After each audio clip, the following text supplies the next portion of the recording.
So dear students, today we are going to see one important topic regarding competitive exams. So that is nucleophilic substitution versus elimination.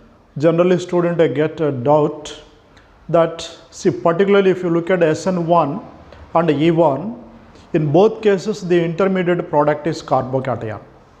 In SN1 we are writing substituted product because the name itself is showing this is nucleophilic substitution.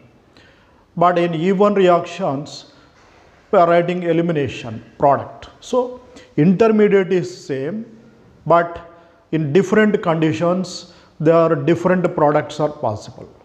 In one case, substituted product, in another case, elimination product. How do you predict? How do you predict which is the predominant product? Substitution or elimination? So that is the thing we are going to see in this topic. Okay. Now before going to discuss that, first let's try to recollect what's the difference between substitution and elimination. See, for the discussion sake, consider this substrate. Say this is the leaving group, say Cl, and say if the reagent attacks on the carbon bearing leaving group. See, here it is substituting this one. This is said to be substitution. But if you look at this one, see, if reagent removes this hydrogen on beta carbon, this is alpha carbon, beta carbon. Simultaneously these electrons, or maybe simultaneous, or whatever it may be, maybe unimolecular or bimolecular, it doesn't matter. Net result is loss of H and Cl, formation of double bond here.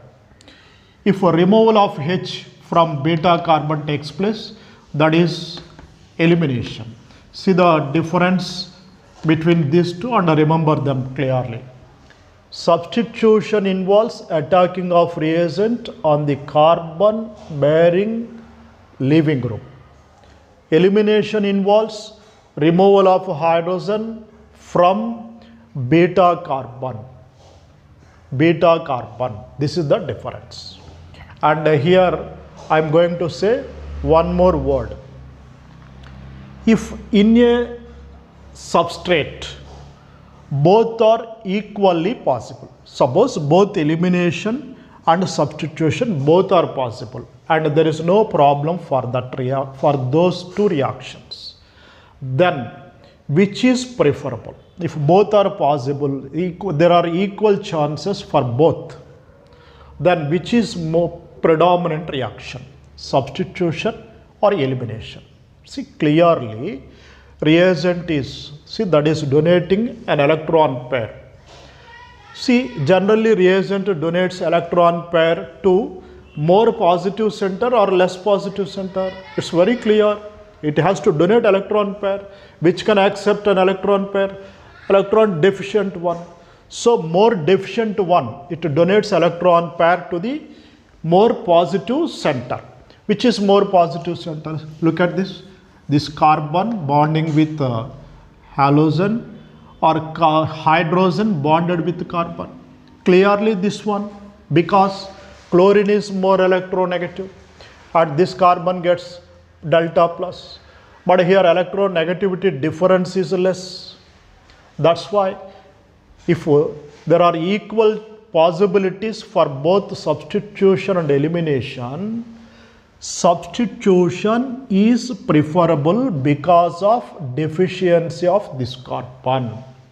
You please remember this word. Once again I am repeating, when equal possibilities are there for both, in such case, if there is no problem for both substitution and elimination, in such case reaction follows substitution because of positive charge. Okay, now let's go to next case. See this. Now first check the nature of reagent, nature and concentration of reagent. If reagent is strong, how do you predict whether it is strong or not? Generally compare, we know that OH minus is a strong reagent. If any other reagent stronger than that is relatively strong. Okay, of course there are some other explanations. We will see that later in the next. See, if reagent is strong or more concentrated, reaction follows second order. Reaction is bimolecular or second order. Bimolecular, that is correct word. Bimolecular. Bimolecular means it may be SN2 or E2. This is very clear from their rate equations. Rate equation involves both, in case of SN2, K into alkyl halide into nucleophile. See, for SN2. For E2, here also R is equal to K into alkyl halide into base. Okay, concentration of base. So that involves both. In both cases, reagent is present. With the change of concentration or strength of reagent, see, rate changes. So depending upon this, that reaction becomes bimolecular, right? So if it is bimolecular, reaction may be SN2 or E2, right? Now, how do you predict whether it is SN2 or E2? Let's work out with an example. See, CH3, CH2, Cl. Let's take this example. It's better to work out with an example. This is of 1 degree halide. 1 degree halide. See, here let's take a C2H5O minus. Of course, in solvent, say ethanol. This is strong reagent. Here, is there any problem for SN2? There are two, SN2 and E2. Two possibilities are there. Is there any problem to attack here? What is SN2? That involves backside attack of nucleophile on the carbon bearing halogen. Backside attack. If steric hindrance is there, backside attack is not possible. But this is 1 degree carbon. So no problem for SN2 reaction. And also, if you look at beta carbon, here also no problem for the reagent to remove hydrogen from beta carbon. So in this case, there is no problem for SN2 or E2. This is the word I told you just previously. If there are possibilities for both SN2 and E2, then what is the preferable reaction? What I told you clearly, SN2, nucleophilic substitution because of positive charge. Just we have seen. So here the major product is CH3, CH2. This is substituted by this one, O C2H5. This is the major product, right? Of course, this is also possible. Elimination product is also possible, but this is minor. Means SN2 by E2 ratio is more. Its meaning is amount of SN2 product by amount of E2 product. So that is more, greater than 1, right? So this is the case here. But let's see the same case, CH3, CH2, Cl. Now let's take tertiary butoxide, say K plus in an alcohol solvent. Then what is the measure product, substitution product or elimination product. Let's see here. What is the difference between ethoxide and tertiary butoxide? Tertiary butoxide, see, this is tertiary butyl, bulky group. Bulky group, see, because of that, see, attacking of this on this carbon is difficult due to steric hindrance. Due to steric hindrance, it cannot attack on this carbon easily. So then SN2 is difficult here because of steric hindrance. Because nucleophile in SN2 reaction, nucleophile has to attack from the back side. So SN2 is difficult due to steric hindrance from the reagent. Then preferable reaction is elimination. Here SN2 takes place mainly, here elimination takes place mainly. So if there is any problem for nucleophilic reaction, then reagent prefers elimination. That's all. So here the major product is removal of hydrogen from beta carbon and halogen from this carbon. The product is CH2 double bond CH2, right? This is one case. Let's see another case.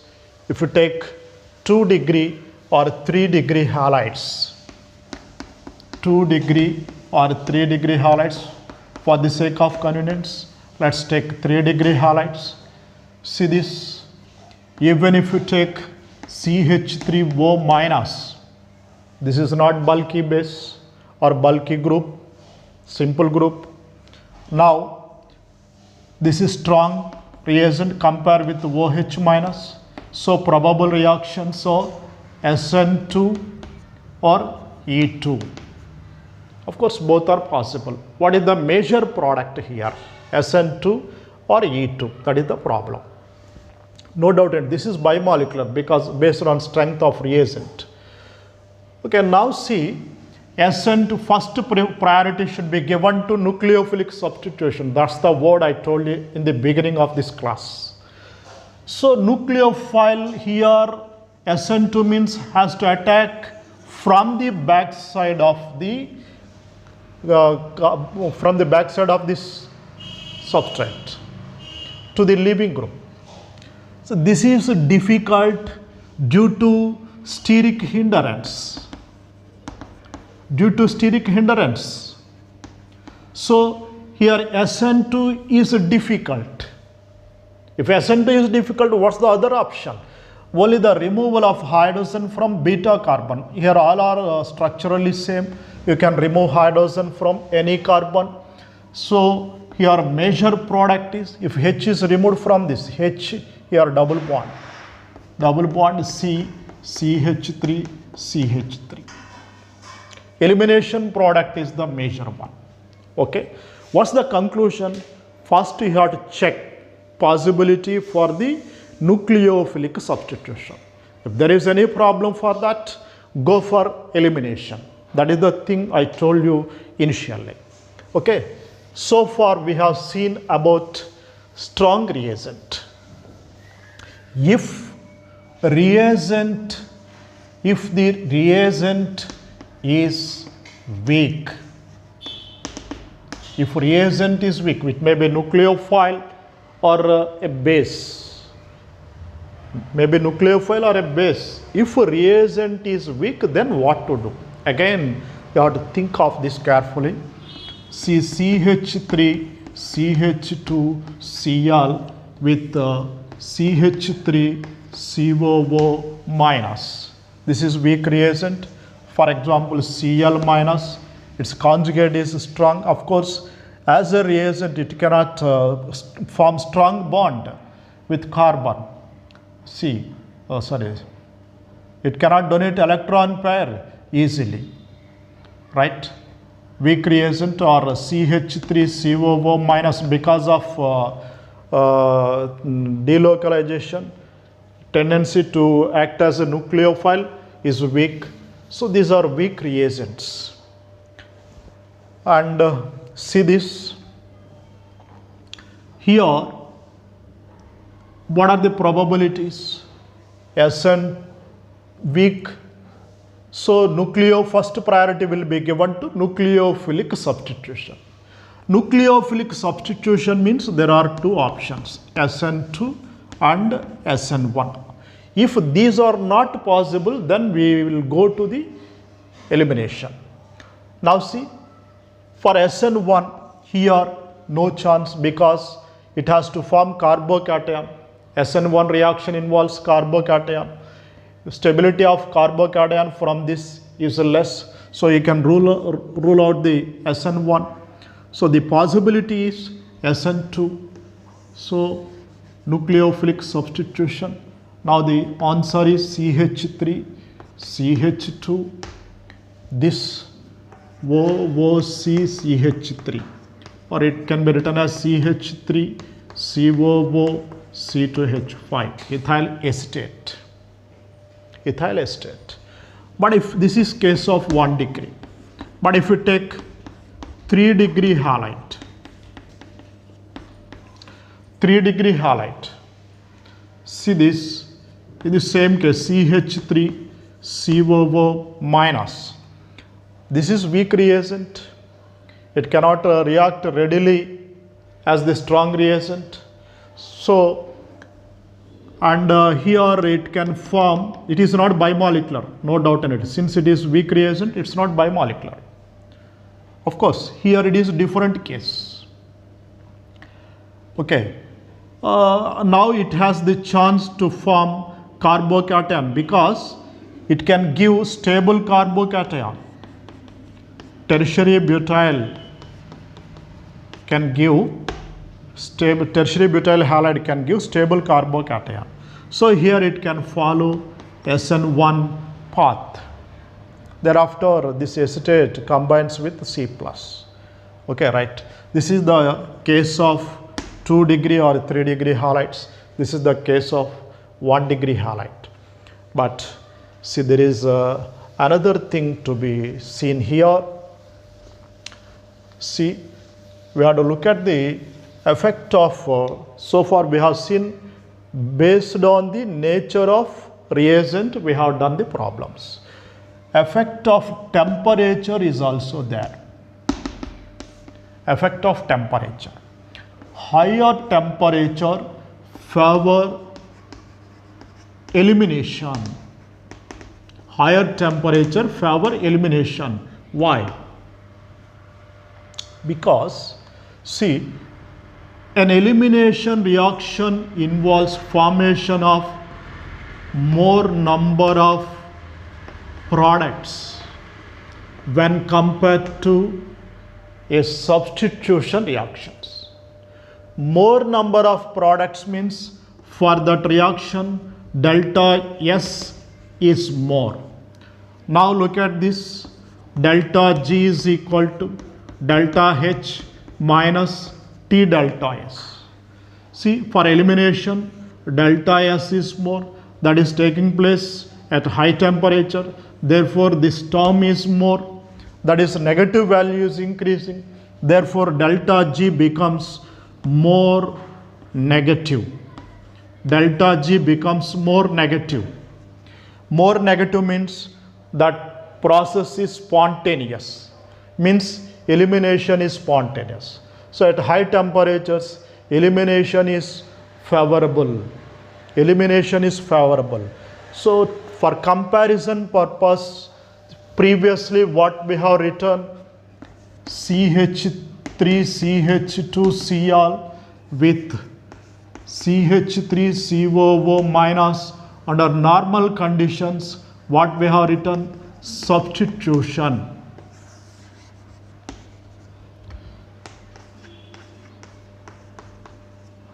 But same reaction at high temperatures, on heating, elimination takes place. H from this, Cl from this. So CH2 double bond CH2. That's the thing you have to see. Elimination is favored at high temperatures. Okay. In that way you can do the problems. Now see, see if you look at, for example,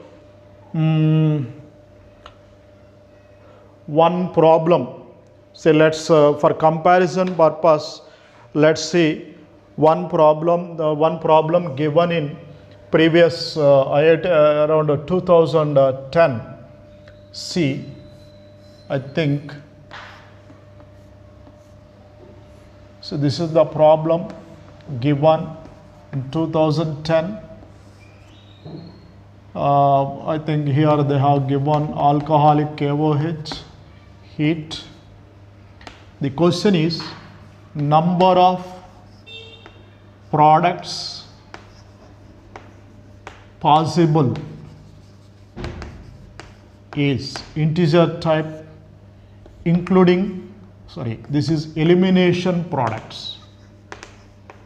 What they given is, clearly they have specified this one, elimination products, including stereomers. That is the question given based on this concept. See, alcoholic KOH, here reagent is OH minus, strong base. So strong base means first you have to identify whether it follows E1 mechanism or E2 mechanism, because here they have specified elimination. So elimination means there are two options, E1 or E2. In E1 we get one number, in E2 we will get another number of products. That's why you have to identify whether it is bimolecular or unimolecular. For that reason I told you clearly based on reagent how to decide the molecularity.